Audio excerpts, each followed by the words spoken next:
Bienvenue sur notre chaîne d'information Afrique 24 Info. Ici, vous avez le meilleur de l'information à temps et à l'heure.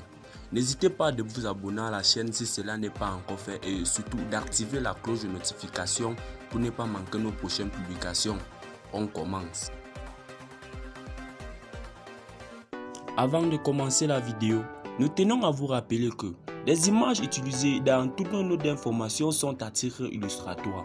Nous vous invitons donc à rester poli et courtois dans l'espace commentaire au risque de voir votre commentaire tout simplement supprimé. Merci et bon visionnage à tous. Depuis un mois, les militaires sénégalais déployés au Mali attendant la relève qui est bloquée à Dakar parce que l'espace aérien malien leur est fermé. Il s'agit d'un coup de force de Goïta qui répond de manière aussi étrange aux sanctions de la CEDEAO contre son régime. Le contingent sénégalais qui devrait prendre la relève du 10e bataillon est bloqué à Dakar depuis un mois. Pourquoi? Le quotidien a appris que les autorités de la transition malienne refusent que les casques bleus sénégalaises atterrissent à Bamako en provenance des aéroports du Sénégal. La raison? Elles invoquent les sanctions de la CEDEAO pour justifier cette mesure. Au niveau de l'armée, l'information du blocage du contingent a été confirmée. Elle ne commente pas les raisons évoquées si haut. D'après elle, les questions de déploiement se règlent au plus haut niveau. On nous demande de déployer, on le fait.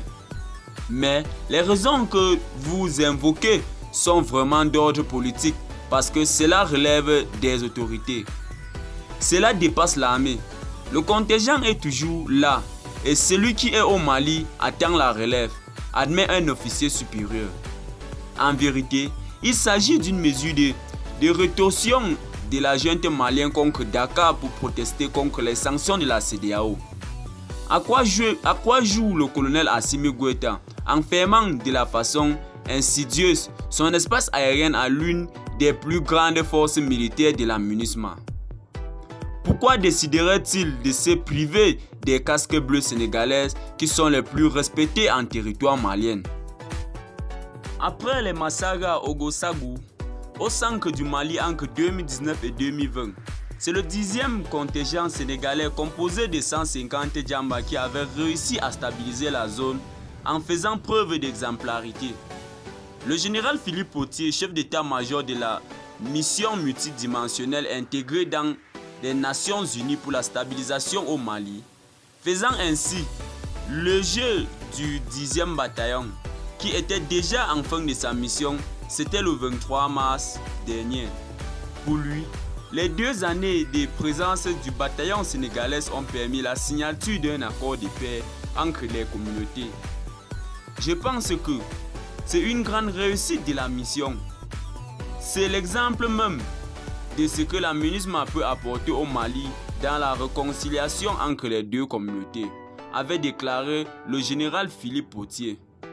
Il avait salué l'engagement du Sénégal au service de la paix et apprécié le comportement des casques bleus sénégalais extrêmement courageux qui n'hésitent pas à prendre les risques pour la protection des populations. Après ces éloges à l'endroit des hommes du colonel Théodore André Sarr, commandant du 10e détachement déployé au Mali, le colonel Mathieu Diogore Séné et ses troupes du 11e bataillon devaient prendre la relève pour poursuivre le chemin tracé par des milliers de Djamba qui fréquentaient les missions onusiennes depuis plusieurs décennies. Nous sommes prêts pour rejoindre le terrain. Les unités sénégalaises sont des unités qui sont guerriers. Aujourd'hui, quelle que soit la durée d'attente, le bataillon est prêt à exécuter la mission dans le titre malien, avait assuré le colonel Séné. Aujourd'hui, tout a changé au Mali. L'armée française et les forces spéciales européennes ont levé les camps après quasiment 10 ans de mission. Le 15 mai, avec un propos revendicateur, les autorités de la transition malienne annonçaient leur retrait des organes du G5 Sahel, y compris la force conjointe mise en place en 2014 puis lancée en 2017 par le Mali et le Burkina Faso, la Mauritanie, le Tchad et le Niger.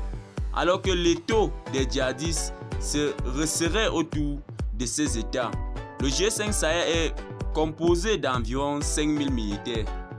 Il y a aussi la montée des nationalistes qui voient d'un mauvais œil la présence des militaires étrangers sur leur territoire.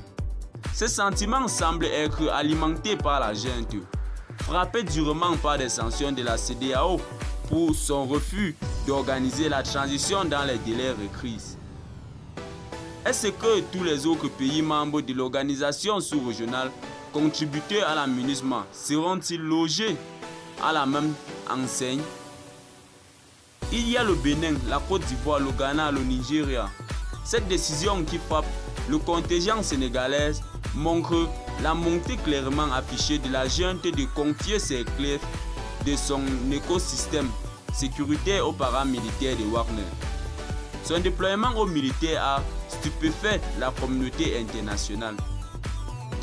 Dès fin mars, ils ont été accusés ainsi que les FAMA d'avoir commis des exactions sur des civils à Mora, situé dans le centre du Mali, qui est plongé depuis 2012 dans une crise sécuritaire profonde.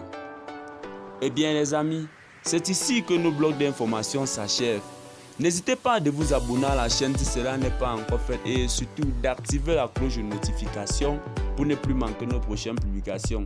Restez connectés sur Afrique 24 Info. Bye bye.